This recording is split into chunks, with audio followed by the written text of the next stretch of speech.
I'm not a doctor. I don't have the ability to treat illnesses or save lives. In fact, if you presented me with a health problem, I probably wouldn't know how to help you. I'm a computer programmer. All I know about medicine is that it's good to eat healthy and exercise. But that night, the night that will haunt me forever, I saw things that made me question everything I thought I understood about life, death, and whatever lies in between. I almost became someone else. I wish I could say it was just a nightmare, but sometimes nightmares stay in the back of your mind, keeping you from sleeping. I'll tell you what happened to me, so you can decide for yourself whether I lost my mind that night or if I witnessed something truly terrifying. And please, if you want to spare my family the trauma of trying to bury this story, don't tell anyone I ever went missing once I finish telling you what happened. I know that sounds dramatic, but I'm dead set on keeping this hidden from those I love. Let's begin. It all started when I came across a post on a forum about strange places to visit at night. One user wrote, "Can you imagine walking into an abandoned hospital?" I did, and it was hell. He described how he visited a place called Children's Hospital at midnight. He wrote, "The deeper I went inside, the colder it got, even though it was warm outside. There were 3 doors ahead of me, all unmarked. One opened into a bathroom full of rusted tools. Another led to a room with a single bed, no windows, and padded walls. The last door was glass, and I could hear voices beyond it.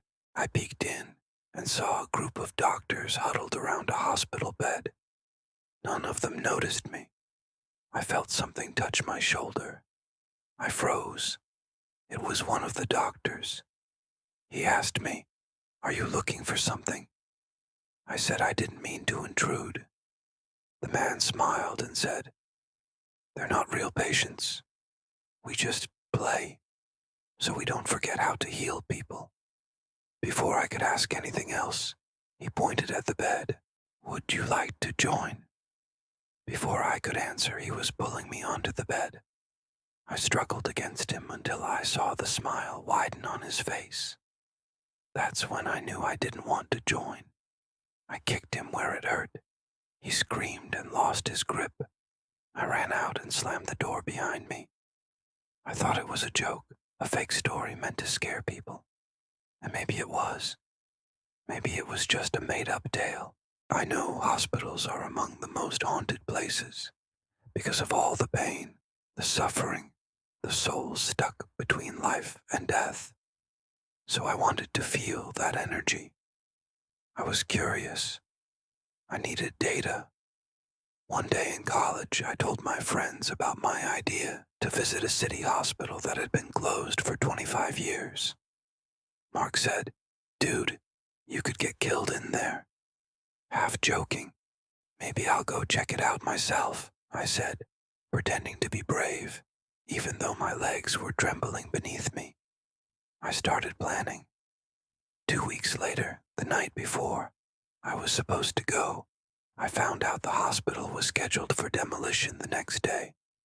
That meant I had just a few hours to get inside. At midnight, I arrived. It was massive, the biggest building I'd ever seen. The main entrance was locked, but a side window had been broken. Inside, it felt like a tomb. Silence, shadows everywhere. But then, I heard footsteps. I ran. I ran until I hit a dead end. The footsteps followed. I turned slowly. They stopped. I breathed in relief. Then I heard a cough. A figure stepped from the darkness. An old woman with eyes so deep, they seemed to swallow the light around her. She said, "Who are you?" I lied and said I was a university student studying architecture. "What are you doing here?" she asked suspiciously. "We're making a documentary," I answered. "Leave now." She walked away slowly. I was terrified, thinking she'd call security. I slipped back out the window. I've never run faster in my life. When I told my friends the story, they thought it was a joke. Mark laughed. You actually believed that? You're such a coward. I felt ridiculous, but I was angry, so I decided to go back. The second time, I went during the day, but the place was still terrifying. I felt like someone was watching me, judging me. I took photos and found graffiti of triangles and magical symbols all over.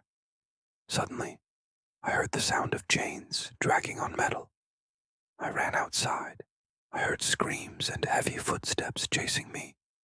I stumbled into a nearby bookstore, collapsing on the floor, my heart pounding.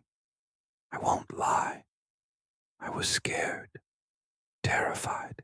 The kind woman who owned the shop gave me water. Once I calmed down, I kept researching. I interviewed neighbors who said the hospital was haunted by angry spirits. I found newspaper clippings about a fire in the Children S wing that killed 12 and injured 18. I even discovered the hospital records describing unexplained events, mysterious fires, machines activating on their own, and patients falling ill for no reason. Determined to uncover the truth, I returned a third time. That was the night. The wind howled like a wounded animal. A strange fog hugged the ground, giving the place an otherworldly feel. The door opened easily. I stepped in. The air grew colder. Inside, I found a nursery room. Cribs lined up, empty, silent, eerie.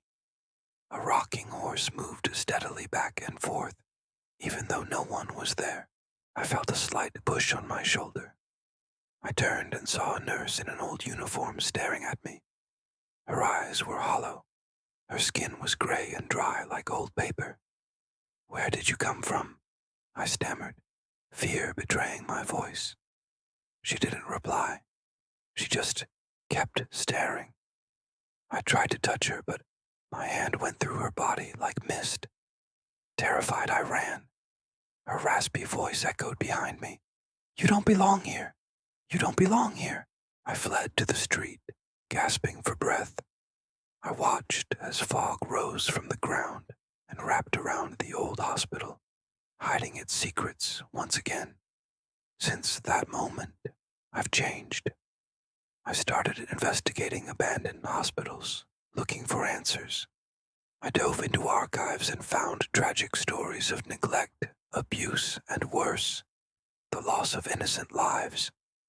I discovered links between these events and modern unexplained phenomena, echoes of past tragedy. I learned that some wounds cut deeper than the skin.